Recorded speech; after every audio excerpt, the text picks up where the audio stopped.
Did we have music before? No, but you're not supposed to talk over it. Oh, I'm sorry.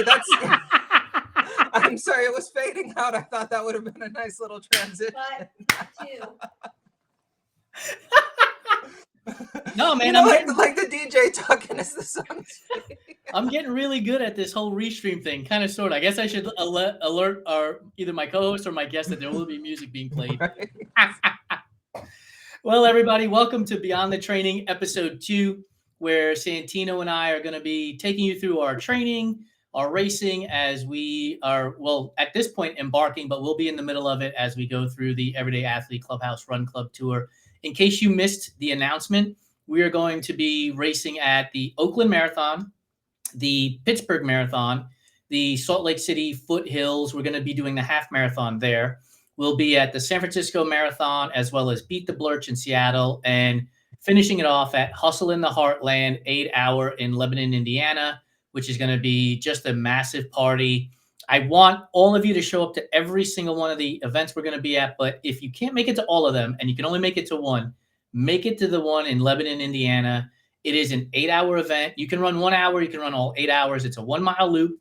It's race directed by Joe Harden, who is a huge member of the leadership team for the Run Tribe Bike family.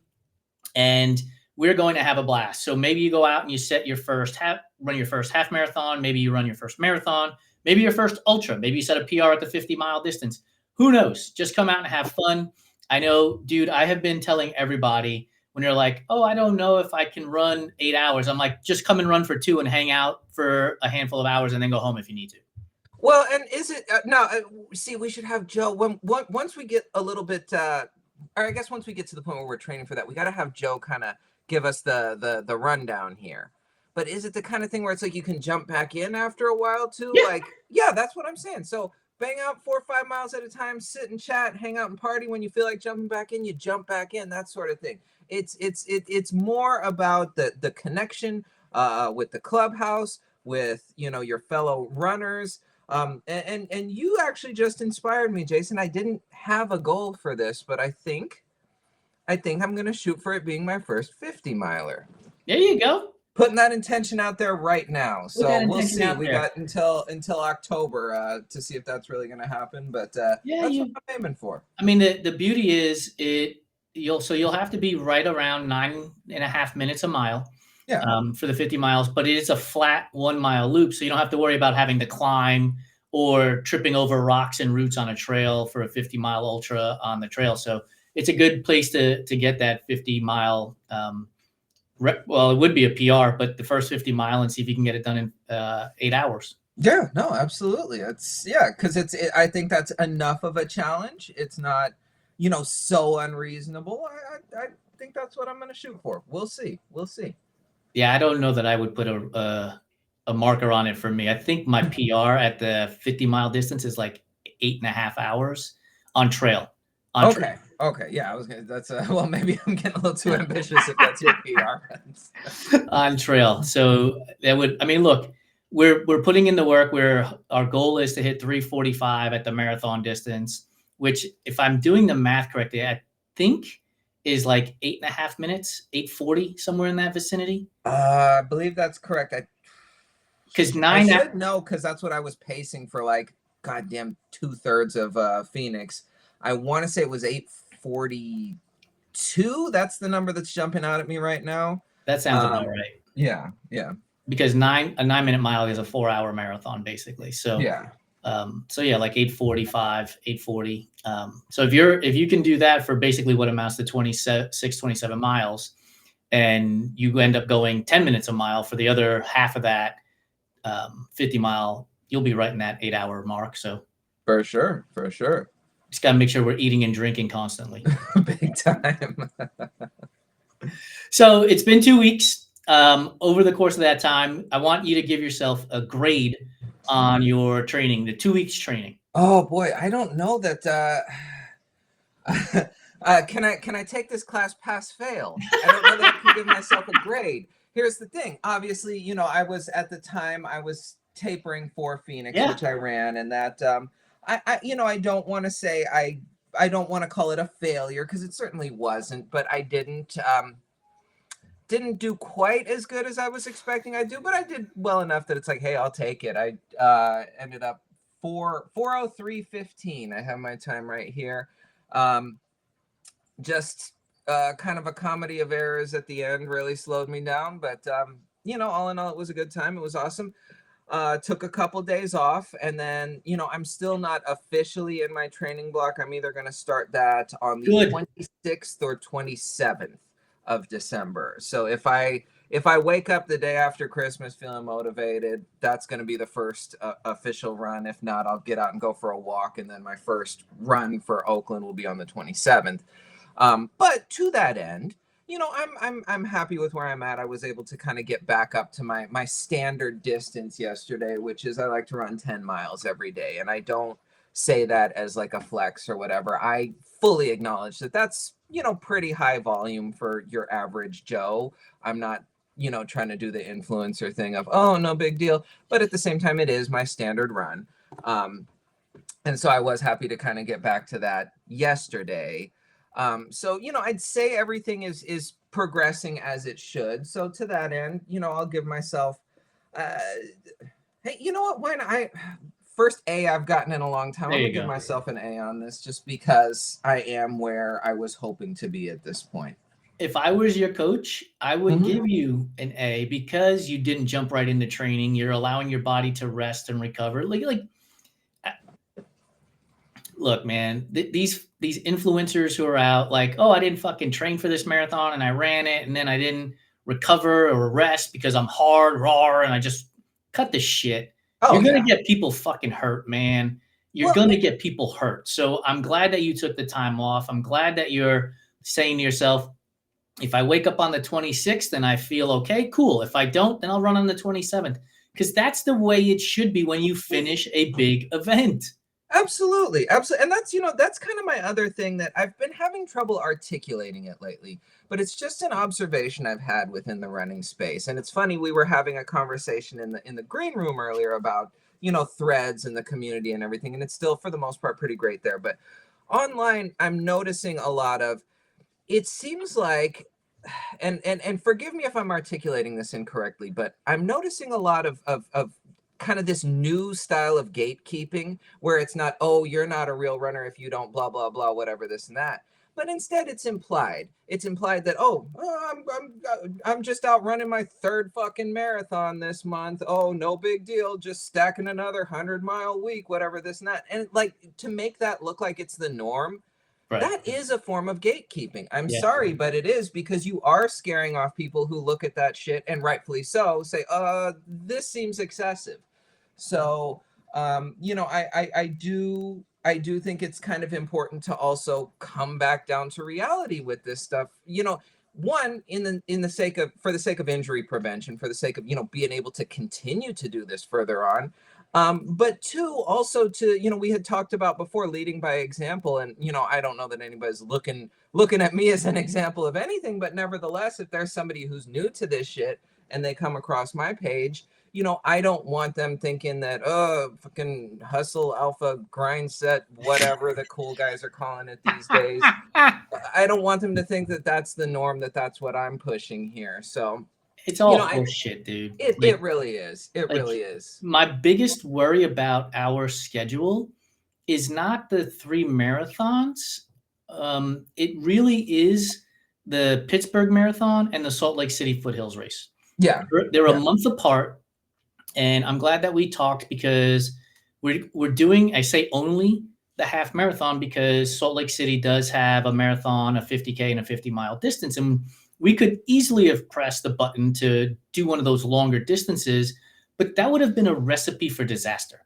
Absolutely. It would have absolutely set us up for getting injured, being burnt out, and then all of a sudden the San Francisco Marathon, which honestly is really how this whole fucking thing got started. That's true. Right? Because last year, or this year, I guess, 2025, when you finished the San Francisco Marathon, you were heartbroken, unhappy, not really giving yourself a thumbs up about not breaking 4 hours there. And I immediately was like, let's do it next year. Let's run it together and break 4 hours. Yeah. And so that to me is sort of like the crown jewel in this whole Clubhouse run club tour that we're doing is that's the focus. Like I want to be healthy for that event. I want to make sure that that event is the one that shines as bright as it can possibly shine. And so my worry is the 1 month between Salt Lake City and Pittsburgh, and knowing that the Salt Lake City race has a ton of elevation, I know we're going to be hiking a lot.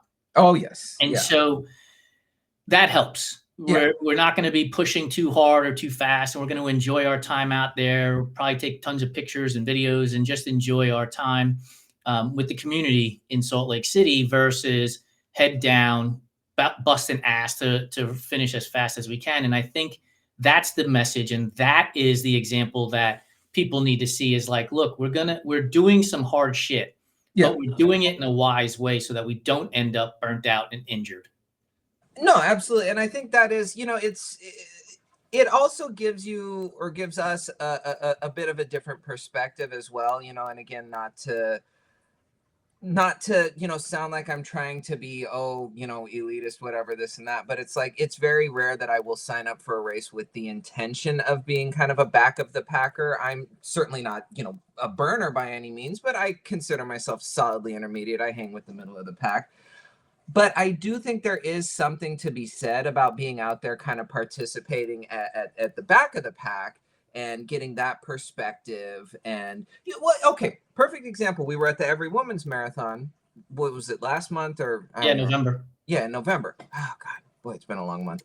Anyway, and it had occurred to me. I think I even said something out loud where it's like you're watching kind of the back of the pack, and it's like, you cannot look at these people and tell me they're not putting in just as much effort as everyone else. In a lot of cases, even more so. And to me, I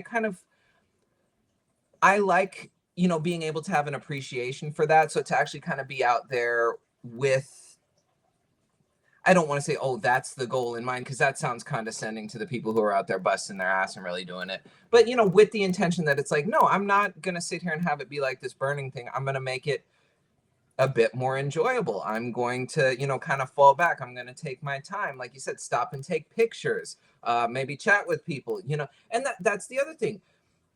We've talked about this before, and it's very infuriating. The run clubs, all paces welcome, whatever this and that. But the people who get left behind, they feel left out. You know what I'm saying? Yes. So it's like, if nothing else, hey, we're going to hang out with the people who were left behind this time around. There's nothing more frustrating. And I've gone to run clubs. When I lived in Phoenix, I went to an event with Lori, and it was on a trail, and their statement was, we have A, B, and C groups.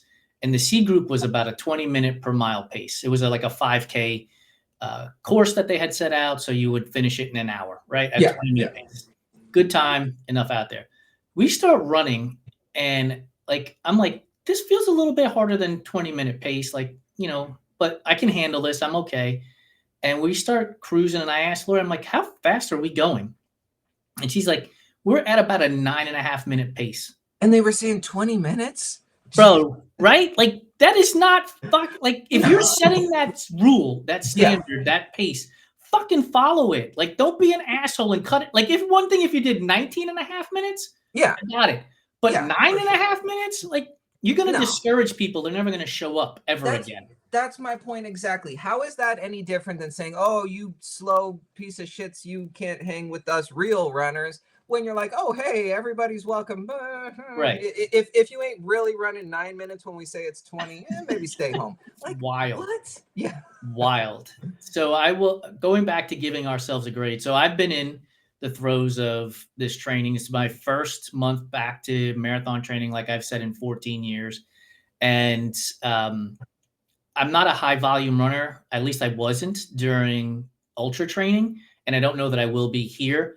So my 2 long runs out of the 3 long run weeks so far have been about 9.5, 10 miles, which makes me happy in terms of where we're at. Those paces are slower than I would want them to be, but I'm just getting into the throes of it, get back into it. And so over the next 12 weeks, that pace should improve. So I would say a B right now. I will say this, the speed work that I've been doing has felt good. And I think that one of the things I have to give myself grace on is that the long runs that we're doing on Sunday is the day after our Saturday stairs, which is an absolute ass whooping. Yeah. You know, in about a mile and a half, you're climbing 800 to 1,000 feet at the Saturday stairs. I mean, you're just smashing yourself on the descents off the stairs. Like it's a hard ass workout. There's no doubt about it. And so when I go and run on Sunday, I have to remember like your legs are fatigued. And so you can't really just be super upset. I will say that on the way out on those runs, so like 4.5, 5 miles, I feel really good. It's on the way back on the return where I struggle on the back 5. So that is a mental barrier I'm trying to work through. I will also say, like, for anybody who's going to ask, well, how's your nutrition and how's your hydration? I'm drinking probably close to 40 to 60 ounces in an hour and a half. So I am consuming liquids. That's incredible, actually. That's, you know, and that's, I'm sure that's where kind of running a lot of ultras and things like that is really going to be to your advantage, is your system is set up to handle that. So, and I'm probably eating about 350 to 400 calories an hour out there too. So again, it's not the nutrition or the hydration. It's there. It's just fatigue from Saturday stairs into Sunday. So I would say right now the speed work has been super fun to get back into and see what I can do. I will say I stole Kevin Shea's workout, which, so anybody who knows Kevin, he posts his workouts often, if not every day, but he has one workout where it's a 2-mile warm up, and then he does 5, 4, 3, 2, 1 minutes with half of that as rest. So the 5, 4, 3, 2, 1 is at pace. And I was doing that the other day and I was like, man, I am fucking cruising and running. And now I'm doing it on a treadmill, so you can't take everything into account. But when I was finished, it was like you were running at like a 10.5-minute pace. And I thought I was running at like 7. You know? The RPE was at 9, but the pace on a treadmill was at like, 2. Well, okay. Now let me ask, when you're doing intervals, do you stop your watch in between? I'm assuming not, but yeah. I program the watch. So I go into Garmin Connect. Yeah. I program my watch so that I don't have to do shit. Like the watch will beep and tell me, 5 minutes at zone 4, then 2.5 minutes at zone 2, right? So you're letting your body come back down and go back up. See, I need to start doing that. I really do, because that's I just, what I'll do is I kind of give it my best guess, and then probably for the last 15, 20 meters, I'm running like this, staring at my watch, like, wait. And it's like, why do I do this to myself? And then the last 15 to 20 meters takes an hour if you're doing it like this. Exactly. Yes. Yeah. Every second takes about 5 minutes when you're doing it that way. Yeah, dude. I go into Garmin Connect on the laptop and I program my workouts in there because it makes life so much easier. You just have to listen for the beeps, and you have an idea of what the workout is going to be. So you just listen for the beeps and you go. But I will say this, if you're going to do a workout, so like I did 4x800s the first week, and I was like, okay, I want to go to 5x800s. I forgot to update the watch to include the 5th one. Yeah. So then it became that scenario of, oh shit, looking at my watch. So if you're changing the workout, either create a new one or update the old one. For sure. Yeah. And I know Apple Watch has the feature, and I'm sure somebody listening right now was just horrified that I said Apple Watch. You're not a real runner. You don't program your watch. Anyway, so it's all good. I'd like to listen here, audience. You can be a troll. By all means, hit us up on this idea. What makes a real runner when it comes to programming your watch? Are you a real runner if you don't program your watch, or are you a real runner if you do program your watch? Well, and so that's where I get now I'm going to go off on a tangent here. We'll circle back around, but see, that's where I get a little, because I've noticed another thing with the real runner discourse lately is like shitting on people for equipment. And it's like, oh, Jesus fucking Christ. I'm sorry if I can afford Alpha Flies and like you're fucking running around in your like Cortezes or whatever, because you're so old school. But like, it's like, okay, so are you a real runner? Even though you're only wearing your ratty fucking 1980s gym shorts and whatever, but you still got your $1,500 running watch. And so wait, where is the line drawn with equipment here, real runners? I don't know, dude, but here's the thing: we might have to create the vintage runner. Go to Goodwill, find a vintage runner t-shirts, vintage runner and create the vintage runner. I'm on this. I am on it. I kind of blew through a lot of my eBay credit with the holidays coming up, but once I build my eBay credits back up, we're putting together vintage runner outfits. Let's do Vintage it. runner outfits. That would be fucking dope. Oh my God, there's gotta be t-shirts from the cities that we're running in, from bands that have played in those cities as the And concerts. And that might be the run fit, dude. oh yes. Oh yes. I'll Yeah, happily that's wear a cotton t-shirt for 4 hours. oh, I mean maybe not for like the actual race, but shakeout runs, I'm too down. Yeah, but then I might be a real runner. I wore a cotton t-shirt and ran 3:45. Right. Do I get Hey, you do that in a cotton t-shirt and some 1980s racing flats with some the Chuck like Taylors? yeah, exactly. Who do I send my Venmo account to when I do that? Like, is there like a real runner influencer bank that just sends you money? It seems like there's certain people online, and I'm not going to name names, but we all know who I'm talking about. There's certain people online who have anointed themselves the arbiters of real running. Oh, So okay. maybe just shoot the invoice over to them. I send my. Do I have to send an application in first though? Oh, you might. Yeah. I will say this. There was one day, and I typically don't get involved in these conversations, but I got really pissed. Somebody was talking about treadmill running, and it's not real running, and all this bullshit. And I was like, look, I'm going to put my resume on the fucking table against anybody who says that treadmill running isn't real running. When you consider that I've run 8 100 milers, I've completed 8 Ironman distance events, I've run a 250 miler with a lot of those training miles on the fucking treadmill. Yeah. It's convenient, right? Like, why are we making life harder? Life is hard enough as it fucking is. But and it's like, if you don't like the treadmill, which I don't, just say you don't like the treadmill. Right. You don't have to sit here and discredit everybody else's shit. So that would be like me. Obviously, everybody knows I'm a big like Nike fan. I'm sure I have like a complex. I'm sure there's a lot of other great but that would be like me saying, "Oh, well, you ran that fucking you BQ'd, but it was in New Balance, so it doesn't count." Like what?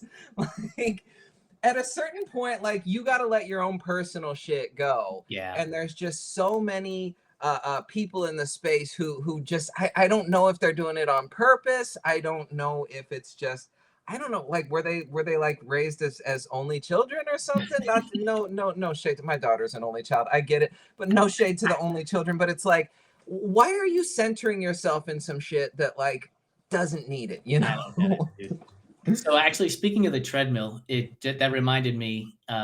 We've been using the Alethea Run device and app, and I've run on it with it twice. Awesome. Both times on the treadmill. The first time I didn't set the app correctly. I just had it as road. I didn't realize there was a treadmill option. So the second time I put it on treadmill, and the force, is that what it's called? Force power? The force score, I think, is it? Force score. It looks different on the treadmill versus the road, which was really interesting in terms of how my body was moving. And I will tell you, I'm super impressed with this. And look, so anybody who's watching this, Alethea Run is our run content sponsor. So take this with a grain of salt, if you will. But if you know me, I'm not bullshitting you. If the product's not good, the product's not good, and I'll say it. As a matter of fact, a perfect example is that I never ran in Topo until 2 years ago, and they've been an advertising partner with us for 5 years. But I really like what I'm seeing from the Alethea Run app and their device and their map. And I super love the fact that it's like, hey, here are things that you can do to help improve your hip mobility and your hip strength. And it was different. The first run with the device where I said I was on the road, it gave me 2 things to do. And then when I said I was on the treadmill, it gave me 2 things to do, but only one of them was the same. It actually gave me a different exercise to do to strengthen my hips based on what it saw from my treadmill readout. Yeah, I noticed it'll change it up. And I apologize. It's Force Portrait, everyone. Force Portrait. Yeah, I had noticed that too. And when you fill out the little survey at the end, it asks, how are you feeling? What are your energy levels? Does anything hurt? Well, the other day I had a little something in the ball of my foot. I sometimes deal with plantar fasciitis. Knock on wood. I hope that's not what I'm aggravating currently, but it was just my foot was a little sore, so I had put that in. It gave me different stretches after I had done that as well. So I do like that it's a completely personalized custom tailored approach. Now, to that end, it's like we were talking about previously before we were recording. It gives you a lot of info. Yeah. And so, you do have to kind of take from it what you find most useful. And I'd really love to get to the point where I'm knowledgeable enough on all aspects of it that, because it's all valuable information. And I've been using it for, about a week or so. And it is really kind of cool to compare this run to previous ones. My very first one, it was awful. Because it's like, I knew I wasn't going to get a great score. Let me see what my first one was here. Okay.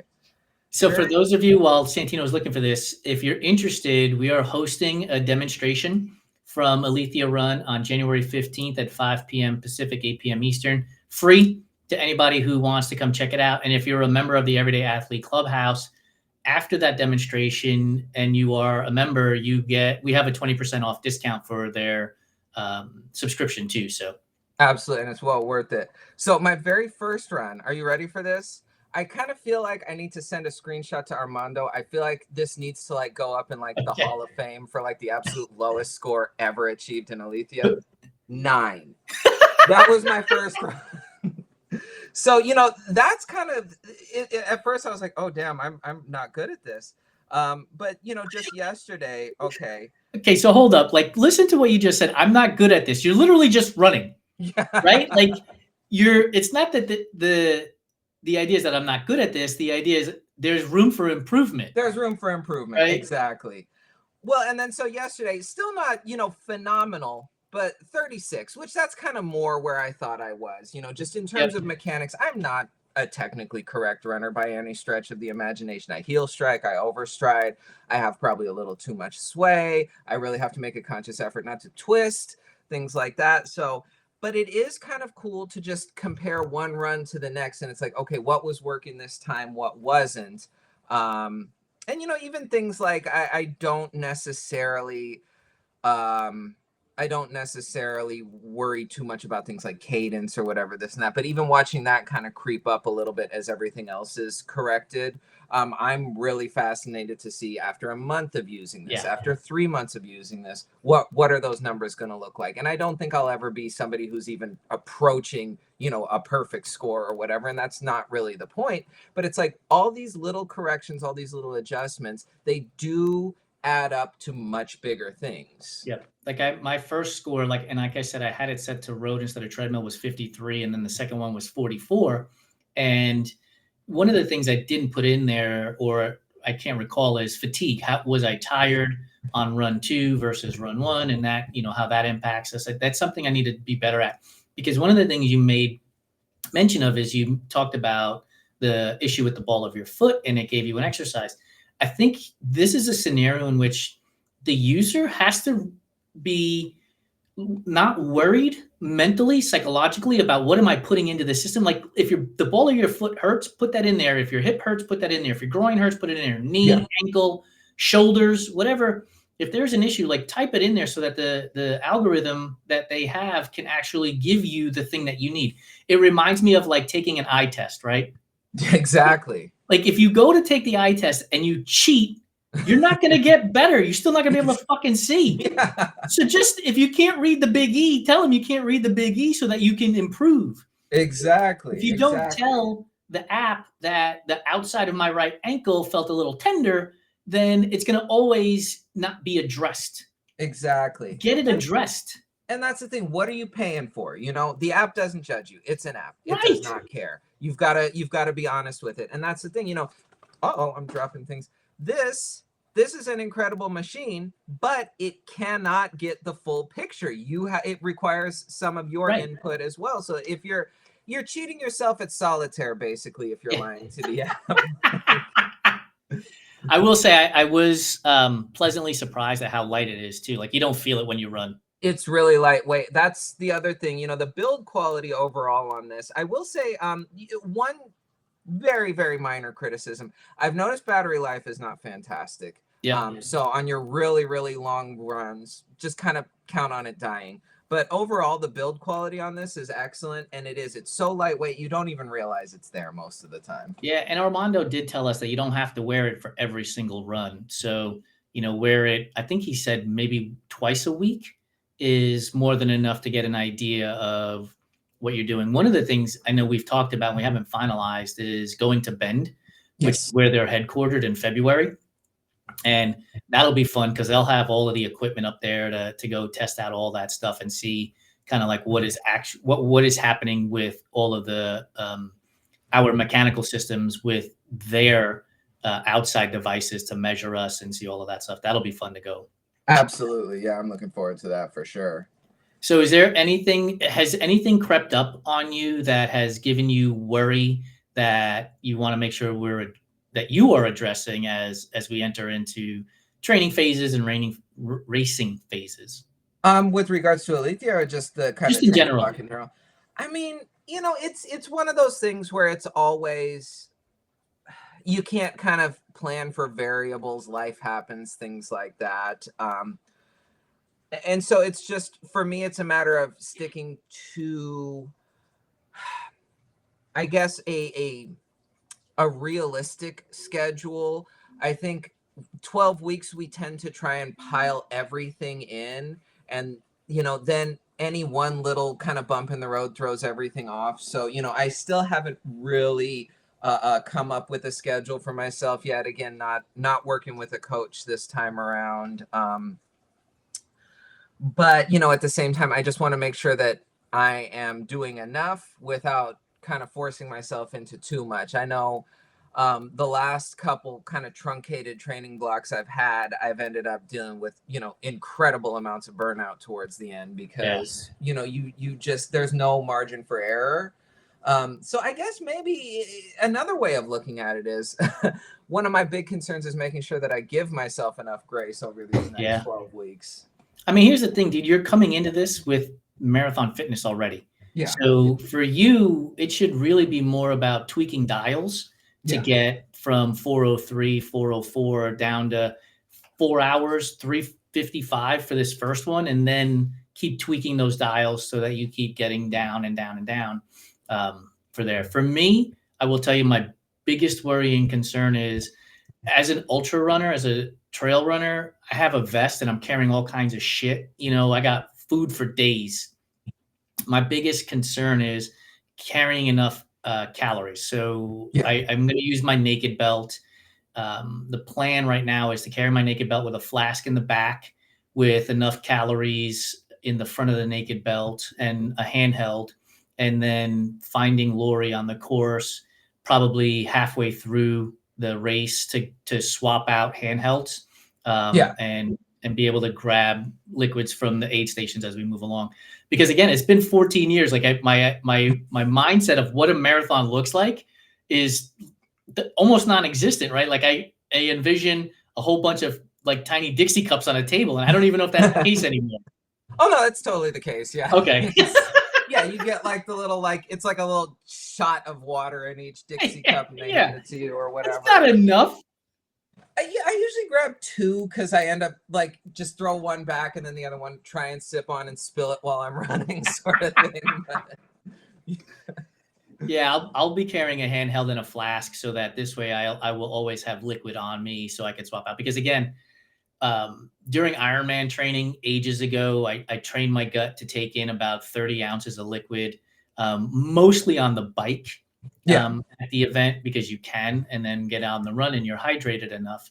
But here, like, I just do not want to come up across a scenario in which the dehydration sets in and slows me down. So like one of my biggest fears is making sure that there's enough liquid in me, water as well as electrolytes and that kind of stuff. Like that to me is probably one of the hardest adjustments I'm making in going from the trail to an ultras to the marathon distance and the road.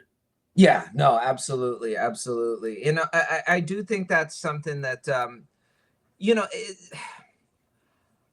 obviously we've kind of talked about before. I was kind of playing around with fueling again this last time. I was overall satisfied with, kind of this newer strategy of taking in less, but more frequently. That did kind of help. But really your fueling and your hydration strategy, I don't think people put enough emphasis on that. It's like 100%. you're out, hitting the track once a week, you're getting your long runs in once a week, you're stacking mileage, which is great.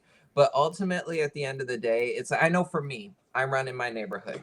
If, I'm just like dying out there, I'll have, water bottles stashed in. There's one park on either side of the neighborhood. So I'll usually leave a water bottle in each one. And it's like, I can stop and get water there. Or if, it's a real problem, just run home real quick.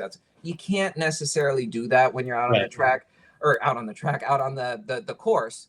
And it is the kind of thing where you have to stop and think, well, I'm not going to necessarily, if I don't have a handheld, if I'm not bringing my own hydration, I'm going to have to rely on the little paper cups of water. Right. And I, just having this conversation right now, I don't know why it took so long for me to make that light bulb go off, but it's like my hydration during training is completely different than when I'm actually, than on race day. So, that's something I'm going to start factoring into training as well. Dude, on the treadmill now, when I'm running, I have my handheld and I actually have gels with me. In the past, I would have been like, it's a 45-minute run. I don't need one. But I'm mentally training myself to take in that gel, even if it only is 45 minutes, because short story long is I had participated in a relay at Indian Wells 70.3, and I was the bike leg, so 56 miles. Mm-hmm. And I was at like mile 51, 52, and I had a gel, and I was like, it's only 4 miles. It's 12 minutes. Why would I waste this gel for the next 12 minutes? Well, the next 4 miles took like 20 minutes because I had no energy. Yeah. Right? And I refused to take the fucking gel, even though it was sitting right there. Like, that's so stupid. But there was like a mental block in taking it. And so even now when I'm running on the treadmill, or when we're doing our long runs and I've got like 15 minutes to go, I'm taking the gel because I want to just get through it. Because if I'm racing and let's say we're coming up on 3:45 and we have a chance to hit that number, am I going to run out of energy, or am I going to have programmed myself to take the gel so that I can get to that 3:45? And the latter is the better option. Absolutely. No. And that's, you want to have the option to step on the gas if need be, and that's, it literally, it does come from feel. I don't know, we talk about bonking a lot. But like, if you've ever really had that, which obviously you were just describing, if you've ever had that moment where it's like, you are completely just glycogen depleted, and like it is an effort to pick your feet up and put one in front of the other, let alone run. Like, then you learn pretty quick that it's like, oh no, I need, some sort of fuel in there. So, but at the other end, it's like, we're not even trying to prevent that. We're trying to, continue to perform at, a higher level here. So it's not even just about getting enough. It's about making sure that you have something in the tank for when you really do want to kind of, fire the afterburners here. 100%. So, you said you haven't really put together a plan. You're going to start the 26th or 27th. Do you have an idea of mileage you're looking at for these next 2 weeks, give or take? Over the next 2 weeks, it's probably not going to be anything extreme, because I won't even really incorporate like long runs just yet. So we're looking at, a 4 mile standard run, 5 to 6 times a week. Although one of those will probably be speed work in the beginning, so a little bit less. Let's call it, 45 to 55 miles a week. Not the extreme, dude. Like, I'm a 25 to 30 mile a week person, and you're like 45, 50. But that's what's awesome about this. Like, we have different approaches, you and I specifically in this particular scenario, but then anybody who's out there running, right? Everybody's got a different approach. You got to figure out, plus we're in the middle of Christmas and New Year's and family obligations and stress and burnout and every fucking thing else in there. It's all got to get weighed, and you try to figure out and do the best that you can. Absolutely. And that's what I mean about, the whole life happens thing. I certainly know people who it's like they can prioritize running over everything else. And I'm not going to sit here and say, oh, you're messed up for that or whatever. It's like, good for you. I'm really, really glad that, you've got this thing, whatever this is. But I just have too many other non-running obligations in my life that, you know, if something's really going haywire or whatever, this and that, like, yeah, I'm still going to try and get my run in. I'm not going to Yeah. use that as an excuse. But at the same time, there are just days where it's like, I'm sorry, I have to skip this, you know? Yeah. So, yeah. Yep. I had intended to run before we recorded this morning, and I got up and it was like 8:30 already. And I was like, you know what? I'll just run afterwards. We're going to have lunch with Kenneth out here in Philly and go check out the Rocky Museum, or the Rocky statue, I should say. And Oh, I was going to say, there's a whole museum. and you know, check out the Liberty Bell and stuff like that. And then I'll run this evening and get, you know, 30, 40 minutes in and be happy with it. Yeah. And it is what it is. And again, we're going to be going to New York, and we'll probably end up walking 13 to 15 miles a day, and, you know, probably won't have the energy to run 30 to 40 minutes, but the walking is, you know, exercise as well. So Absolutely. And that's the other thing too, is, you know, again, and I guess you could kind of file that under life happens. A lot of times you're still getting that exercise, yeah, you're still getting the mileage in. And it's more about conditioning than anything else. I will say this training block, one thing that I am going to kind of try and prioritize more than actual mileage is time on my feet, because if I'm running into the same issue every time at almost the same distance every time, and it's a distance beyond anything I train, then why wouldn't I train that? You know what I'm saying? Why wouldn't yeah, I try and get some sort of acclimation? But that is the thing. You're going to New York, you're walking 15 miles a day. Yes, it's not necessarily a one-to-one thing with running, but you're getting that mileage in, you're getting that time on your feet. It's still a workout, whether it looks like a traditional workout or not. I mean, let's be honest, right? It's your zone 1, zone 2 workout is what it's going to be. Absolutely. Right? And we all need that. And Yeah. In the last 2.5 days, we've walked 20 miles here in Philadelphia already. So it's not, you know, you're putting time on your feet. The 20 miles has taken, like, probably, if you were at 15 minutes a mile, that's what, 300 minutes, right? Yeah. So 5 hours of walking, right? Like, that's a good amount of walking. So Oh yeah. I'm not going to beat myself up over it. No, absolutely not. Today's the 24th, the 31st. So then that means the 7th is when we'll probably record the next one. And over the next 2 weeks, it'll be your first 2 weeks back. So it'll be interesting to see how Alethea Run helps you throughout that process. It'll be interesting to hear your take on your nutrition and hydration planning as you move along and we get closer and closer to March and the Oakland Marathon. This is a lot of fun. It's a really cool way to sort of look behind the curtain of what's happening during an everyday athlete's training cycle. Absolutely. And, you know, that's the thing is, you know, hopefully we're able to kind of, obviously we're providing insight, but again, you know, my kind of hope with all of this is if there is somebody who wants to join us at one of these stops, but maybe they're a little on the fence about, you know, running. First off, you can always pick a shorter distance. You don't have to do whatever we're doing, but if you want to, just follow along. It's not necessarily, oh, watch what we're doing and do exactly that, but you can follow along and see that, hey, we're facing, you know, some of the same setbacks as you. We're facing some of the same challenges as you. We're putting in just as much work, or you're putting in just as much work as we are, that sort of thing. So it's like, if we can do it, you can as well.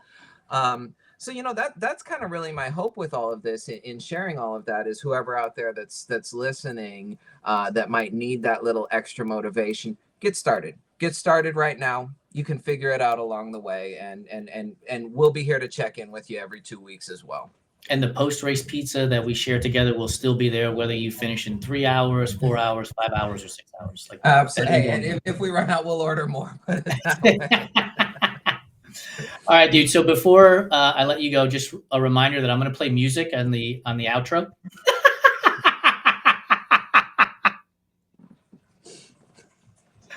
For all of you who have hung out with us for the last 45 minutes, thank you so much. You have no idea. I know I type this on Threads.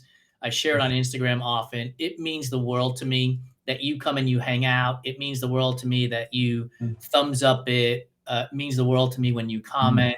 Sure, it helps the business. Please don't get it misconstrued. It absolutely helps move us up in the algorithms, helps us get more eyeballs on this content, and I'm very appreciative of it.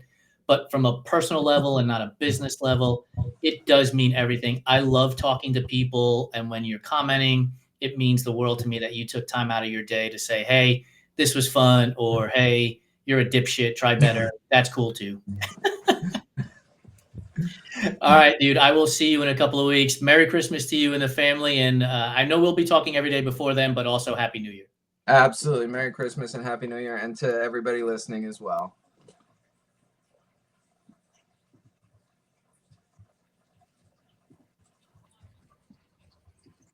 Well, we won't have out.